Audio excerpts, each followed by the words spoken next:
안녕하세요. 오늘은 윤석열의 자본시장 공정회복 공약 한번 살펴보려고 합니다. 총평으로 잘된 점은 최근에 개인 투자자 요구사항을 전향적으로 수용한 점 이렇게 보이고요.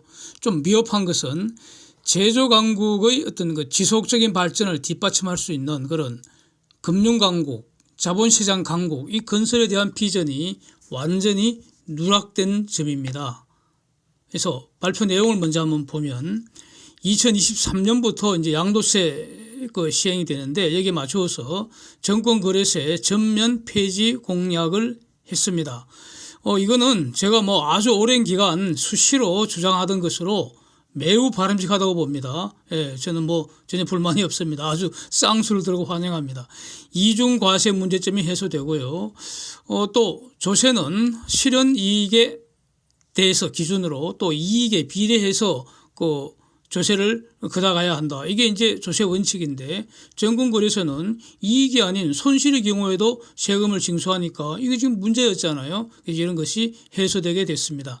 양도세 징수할 때도 장기 투자자에 대한 우대 세율로 세율을 낮춰주겠다거나 또는 3년 또는 5년 이렇게 3 내지 5년 적정한 기간 내에 손실을 합산할 수 있도록 하겠다. 이런 것들은 개인 투자자들 보호, 개인 투자자들을 권익 강화하기 위해서 실질적으로 엄청 노력을 한 것으로 이렇게 평가할 수 있을 것 같습니다. 잘 됐습니다. 양도세 과세 요건 중 대주주라는 용어는 좀 다른 말로 바꿔줬으면 좋을 것 같습니다. 이거는 이번 공약과는 직접 관계 없는 것이고요. 이 대주주라는 말이 좀 오염되는 거 아닌가 이렇게 싶습니다. 이게 핵심은 이거 아닙니까? 10억 원을 기준으로 과세하겠다 안 하겠다 이렇게 과세 대상을 정하는 것인데 그걸 대주주라고 말을 붙이면은 마치 일반인에게는 대주주한테만 과세한다고 말을 하고 있지만 10억 원이 대주주라고 할 수 없죠. 장난하는 것도 아니고 말이죠. 대주주가 되려면 우리가 일반적으로 대주주라고 말한다면은 적어도 지배주주급 또는 경영권 행사 가능한 정도 이렇게 갖고 있어야 되는데 그러면 기업의 규모에 따라서 대주주의 금액이라는 것은 엄청나잖아요. 그러니까 10억 원, 이 고작 10억 원을 대주주라고 말하지 말고 하여튼 과세 표준을 정하는 거니까 다른 적절한 용어로 좀 바꾸는 게 용어 순화를 위해서 좋지 않을까 어떤 생각입니다. 공매도에 대해서도 매우 합리적인 어떤 제도 개혁을 제시한 거 아닌가 저는 이렇게 보여집니다. 공매도는 저는 순기능이 있다, 이론적인 근거가 있다고 보는 입장입니다. 그래서 공매도를 완전 폐지한다는 것은 전혀 이론적인 근거도 없고 또 국제적 기준에 부합하지도 않고요. 그래서 그런 거는 긍정할 수가 없고 한국은 글로벌 경제 대국으로 발전을 해야 합니다. 지금보다 더 발전해야 되지 않겠습니까? 당연히 자본시장도 그렇고요. 그래서 우리는 지금 자유민주주의 시장경제 질서를 추구하기 때문에 그걸 대전제를 하고 있기 때문에 시장경제의 모든 분야는 글로벌 스탠다드에 부합해야 하지 않겠습니까? 그래서 모든 선진 자본시장이 공매도 제도 운영하고 있고 이는 나름대로 순기능을 인정하는 거 아니겠습니까? 그래서 공매도 완전 폐지가 아니라 불합리하게 개인과 기관 외국인을 차별하는 것을 이걸 개선을 해서 개인과 외국인 기관 간에 실질적으로 무기평등이 실현되면 되지 않겠습니까? 그래서 실질적 무기평등이 되도록 즉 기울어진 운동장이 아니라 평평한 운동장에서 마음껏 경쟁해라. 경쟁은 전쟁이죠. 네, 전쟁입니다. 그래서 그것만 담보해주면 되는 거 아닙니까? 그게 지금 정부가 할 일이라고 저는 생각합니다. 그래서 이에 대해서 어떤 여러 가지 방안을 제시한 거 긍정적으로 저는 평가를 합니다. 지금은 좀 좋은 점만 지금 말씀을 드리고 있는 겁니다. 나쁜 점은 뒤에서 말씀드리겠습니다. 부족한 거, 공약의 부족한 점은 뒤에서 아주 좀 강하게 나올 겁니다. 그 다음에 공매도 서킷 브레이커 이것도 저는 매우 좋다고 봅니다. 삼박하다 이렇게 생각합니다. 연구하니 그동안 말이죠. 미국이나 선진국, 한국도 마찬가지고요. 그러니까 어떤 금융위기로 시장에 위기가 와서 주가가 폭락이 진행되면은 그래서 상당한 시차를 두고 회의를 열고 검토를 하고 이렇게 해서 개별적으로 검토를 해서 행정 조치를 해야지 공매도가 한시적으로 금지가 되지 않았습니까? 대표적인 게 이번 최근에 있었던 게 바로 팬데믹 때문에 다 폭락하고 나서 막 회의하고 검토하고 나서 이제 공매도 금지하고 뭐 그렇지 않습니까? 그때는 이미 주가 폭락이 다 멈춘 상황인데, 그래서 이번 서킷 브레이크라는 거는 그러니까 사전에 공매도 금지하는 요건을 딱 정해놓고 그 요건을 충족하면은 그냥 기계적으로 자동적으로 실시간으로 공매도가 제한되는 것이니까 예측 가능성도 높고요. 매우 좋은 아이디어다. 정말 이거는 칭찬해주고 싶습니다. 예. 또 알짜 사업부 물적 분할해서 분리 상장해갖고 그렇게 되면은 기존 개인 소액 주주들 뒤통수 박살을 내는 행위죠. 예. 예. 금년에도 많이 있었습니다. 작년부터 LG화학이 가령 말이죠. LG화학이 배터리 사업 물적 분할해서 LG 에너지 솔루션 LG 에너지 솔루션 이거 상장한다는 이 과정들 아마 LG화학의 그 배터리 사업을 보고 LG화학 주식 산 분들이 거의 대부분이지 않겠습니까? 그런데 갑자기 네? LG화학에서 배터리 사업 싹 떼내갖고 LG 에너지 솔루션을 별도로 상장해버리면 LG화학 주주는 뭐 됩니까? 이런 거죠. 완전히 뒤통수 박살 나는 거죠. SK그룹이나 현대차나 현대중공업이나 그룹이나 예, 일일이 구체적인 사례는 제시하지 않겠고요. 이런 것은 저는 아주 중대하고 악질적인 사기 행위 아닌가 해서 저는 매우 분노하는 편입니다. 이런 거 형사처벌 했으면 좋겠습니다. 예, 매우 분노하는 편인데 이에 대해서 개인 투자자들 원성이 아마 하늘을 찌르지 않을까 이렇게 생각하는데 예? 여기에 대해서 이제 아주 나름대로 어떤 개선안을 제시를 했습니다. 그러니까 가령 LG화학 주주에게 LG 에너지 솔루션에 대한 신주 인수권을 보장하도록 어떻게 제도 개선해 보겠다는 겁니다. 예, 상당히 좋습니다. 아마 개인 투자자들 환호하지 않을까 생각합니다. 또 내부자 지분 매도 이것도 일정하게 제한 가하겠다는 것인데 이것도 개인 투자자 보호 조치라고 이제 평가할 수 있습니다. 일반적으로 또 자본시장 투명성, 공정성 높이고 정권범죄 엄정하게 처단하겠다. 이것은요 금융시장만 그런 게 아니고 사회 모든 분야에서 법 집행 엄정하게 해야 합니다. 엄정하게 법 집행은 그야말로 엄정하게 해야 한다고 봅니다. 특히 이 자본시장은 화이트 범죄의 대표적인 곳입니다. 예, 대표적인 것입니다. 불특정 다수에게 손해를 끼치는 아주 나쁜 범죄입니다. 화이트 정권 사기. 기본적으로 여기는 법과 불법의 경계선에서 교묘하게 법망을 피하는 곳입니다. 다 법을 잘 알고 있습니다. 예, 법망을 피하죠. 가령 말입니다. 여기서 가령 기술평가 특례제도라는 거 한번 보겠습니다. 기술평가 특례제도. 자, 기업이 IPO 할 때 투자자 보호를 위해 부실기업 상장 못하게 걸러내는 것이 원칙이고요. 그래서 개나 소나 상장 못하게. 그러는 대표적인 기준이 매출액하고 이익 아니겠습니까? 매출액, 이익 이런 겁니다. 한편 이와 정반대의 기준으로 신기술 기업에게 자본시장 참여 기회를 주기 위해서 매출액이나 이익 등이 현재는 없다 하더라도 즉 적자난다 하더라도 매출액이 빵이라 하더라도 신기술이 너무나 탁월해서 그래서 장래에는 우량 기업이 될 것으로 보이는 경우 그러면 예외를 인정해서 즉 매출액 기준, 이익 기준이라는 전통적인 상장 조건의 예외를 인정을 해서 기술 평가 잘 받으면 상장을 허용해 주고 있죠. 예? 많습니다. 여기서 핵심은 기술평가 아니겠습니까? 기술평가. 이건 아무나 못합니다. 예? 그런데 여기서 평가의 안건은 저는 이렇게 생각합니다. 여기서 기술평가한다고 할 때 평가의 안건은 기술이 탁월한지 여부가 아닙니다. 절대로. 기술이 핵심이 아니고요. 그럼 뭐냐? 정말로 예배의 근거가 된 거는 장래의 매출 이익이 정말로 급증해서 주가 오를 거냐 이겁니다. 기술이 아무리 좋아도 주가 안 오르면은 투자자들은 박살납니다. 그렇잖아요. 그래서 장래 예배를 줬던 매출 이익이 정말로 급증을 해서 그래서 주가가 올라야 합니다. 그 여부를 잘 평가를 해야 됩니다. 뭐 이거 기술자들만 왕창 와서 이걸 평가하고 그렇게 해서는 안 된다는 거죠. 그래서 이 기술 평가가 틀리거나 만약에 이 과정에 부정부패가 개입한다면은 거의 틀림없이 개인 투자자들 돈 다 틀리게 됩니다. 굉장히 위험하죠, 이거. 그렇잖아요. 개인 그 투자자 보호에는 매우 위협적인 존재입니다.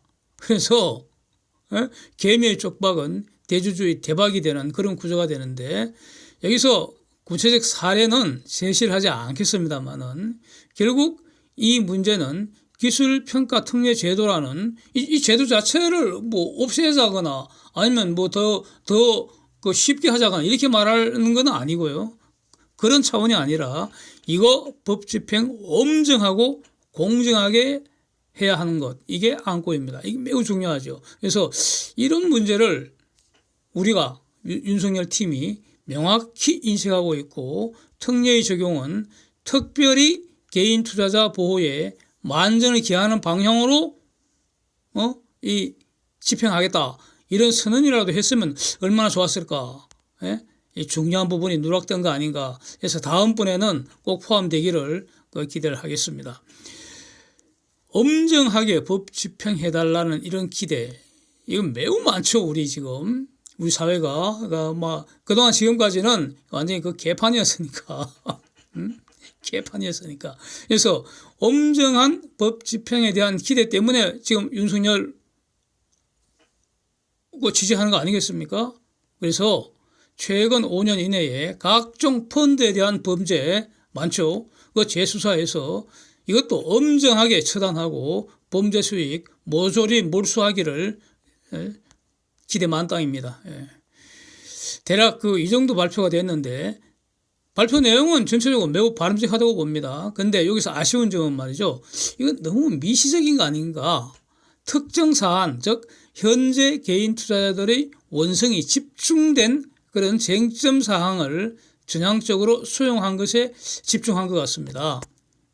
이게 지금 처음 발표한 것이고요. 일단 앞으로 또 나오겠죠. 나오리라고 봅니다. 그런데 한편 또 이제 생각해 보면은 선거 전략의 관점에서 본다면은 정권 교체를 위해서는 표를 더 많이 얻어야 합니다. 네, 이것이 절대 명제입니다. 그래서 개인 투자자가 1,000만 명이라고 지금 윤석열 후보는 인식을 하고 있는 것 같습니다. 그렇다면은 한국 대부분의 가구는 지금 주식 투자를 한다고 봐야 하지 않겠습니까? 그래서 웬만한 가구는 다 주식 다 갖고 있다는 거죠. 그래서 득표 전략으로는 이들의 어떤 가려운 곳을 끌어주는 것이 매우 효과적일 것 같습니다. 그리고 지금 내용도 본 것처럼 바람직하고요. 그런데요, 이제 좀 부족한 점을 말씀드리려고 합니다. 자본시장 참여자의 한 축은 바로 기업입니다. 투자자만 있는 게 아닙니다. 기업도 중요한 자본시장 참여자입니다. 개인만 있는 게 아니죠. 기업이 자본시장을 더 효율적으로 이용할 수 있도록 하는 방안. 자, 왜 도대체 한국 시장은 미국 시장보다 같은 기업이 저평가되는가 이겁니다. 코리아 디스카운트라는 이 구조적 문제에 관한 것인데 여기서 코리아 디스카운트의 여러 가지 원인 대표적인 게 과거에는 지정학적 리스크 즉 북한 문제 또는 뭐 북핵 문제 북핵을 포함한 북한 문제죠. 네? 이게 이제 많이 꼽았는데 이거 말고요. 그거는 지금 우리가 이렇게 터치하는데 한계가 있고 지정 코리아 디스카운트에 북한만 있는 게 아니거든요. 한국의 노동시장의 어떤 시장 적대적인 노동시장 이거 분명히 디스카운트 요인입니다. 불합리한 조세구조도 디스카운트 요인이라고 저는 봅니다. 이 정치구조 매우 후진적입니다. 아주 한심합니다. 정치 시스템은 그냥 막 꽈락 점수 주고 싶습니다. 그러니까 후진적 정치 구조 이런 것도 코리아 디스카운트의 원인이라고 봅니다. 그래서 윤석열 후보는 그 공약 발표 서두에서 한국 기업이 가령 미국 시장에서보다 코스피 시장에서 저평가되었다 이런 말만 했습니다. 그런데 왜 그런지, 그래서 어떻게 개선할 것인지에 대한 고민이 지금 전혀 보이지를 않습니다. 가령 이번에 발표된 오늘 발표된 이 공약이 성공하면은 코리아 디스카운트가 해소될 수 있을까요? 저는 아니라고 봅니다. 네, 그래서 다음 기회에 이 부분에 대한 좀 더 풍성하게 추가해 주시기를 기대하겠습니다. 한국은 반도체, 전기전자, ICT, 철강, 자동차, 화학, 조선, 건설, 섬유, 무역, 막강합니다. 그렇죠? 글로벌 제조 강국입니다. 이렇게 발전해 왔고요, 현재. 우리가 지금까지 잘해온 것처럼 앞으로 계속 정신 바짝 차리고 더 열심히 하면은 분명히 글로벌 종합바 5위, 3위 이렇게 성장할 가능성이 있다고 봅니다. 잘해야죠. 그러니까 잘하면 그렇게 된다는 거죠. 그런데 이러한 제조 강국이 지위를 계속 담보를 해주고 이걸 뒷받침해 주기 위해서는 금융도 자본시장도 강국이 돼야 하지 않겠습니까? 제조업은 선진국 글로벌 탑 3인데 금융은 후진국으로 비실거리면 안 되죠. 마찬가지로 그래서 금융도 중요한 산업축이기 때문에 금융도 선진국이 돼야 합니다. 그래서 제조뿐만 아니라 금융도 글로벌 5위, 3위, 즉 아시아 금융 강국이 돼야 하는데 여기에 대한 어떤 비전 제시도 전혀 없고요. 그래서 매우 많이 엄청 아쉬운 그런 부분입니다. 그래서 다음 공약 발표할 때 반드시 이 상대적으로 후진적인 금융시장 이거 어떻게 금융 강국으로 키울 것인가 여기에 대한 어떤 비전 제시, 방안 제시 되면 참 좋을 것 같습니다. 금상첨화가 될 것 같습니다. 금융시장은 정보가 가장 효율적으로 전달되고요. 그래서 자본이 가장 싸게, 가장 빨리, 가장 안전하게 거래되도록 그런 시스템적으로 거래되도록 하는 것이죠. 그래서 이것이 바로 그 산업 전체의 경쟁력이 되고 지속 가능한 성장을 담보하게 된다고 이렇게 말할 수 있잖아요. 그렇습니다. 그래서 다음 공약 발표할 때 좀 더 이제 여러 분야를 타치할 균형 잡히고 그래서 빠진 곳이 없는 그런 공약 한번 기다려 보겠습니다. 질의응답 시간에 윤석열 후보 아주 빛나는 답변을 보고 아주 흐뭇했습니다. 네. 상대방이 토론하자는데 윤석열 후보 입장이 뭔가 이렇게 기자가 질문을 했죠.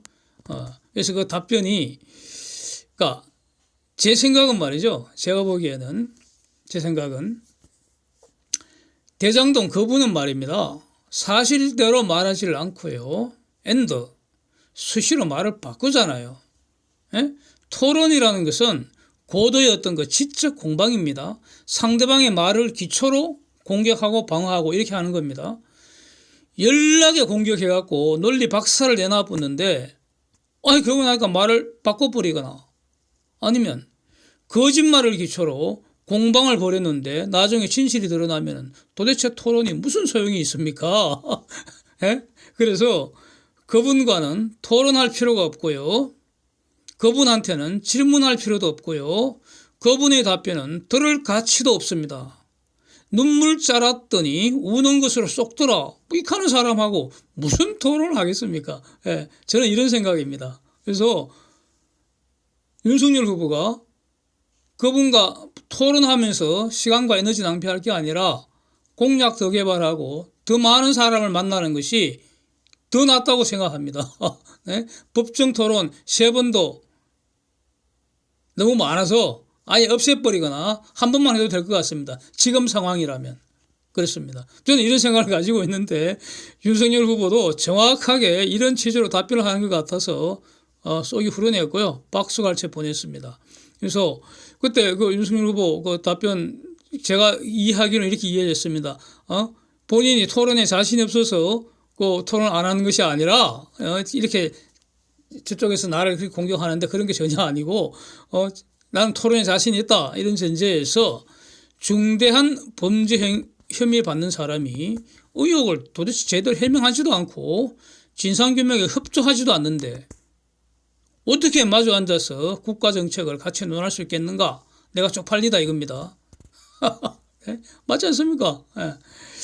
그러니 나와 토론하고 싶으면 먼저 대장동 실질적 특검 받아라. 그러면 토론에 응하겠다. 저는 맞는 말씀이라고 생각합니다. 네. 네, 그리고 마감하기 전에요. 물적 분할에서 모 회사 주주에게 자회사 주식에 대한 분할해서 상장하는 그 자회사 주식에 대한 그 신주 인수권을 보장하도록 하겠다는 점입니다. 이걸 아까 LG화학이 예를 들었는데 그 LG화학 주주에게 구체적으로 LG에너지솔루션 신주 인수권을 지금 준다는 뜻은 아닙니다. 이렇게 오해하지 마시고요. 그거는 가령이라고 말씀드렸듯이 예를 든 것이고요. 정확하게는 앞으로 물적 분할되는 그 자회사의 신주 인수권을 모 회사 주주에게 주겠다 이런 취지입니다. 네, 이상입니다. 네, 감사합니다.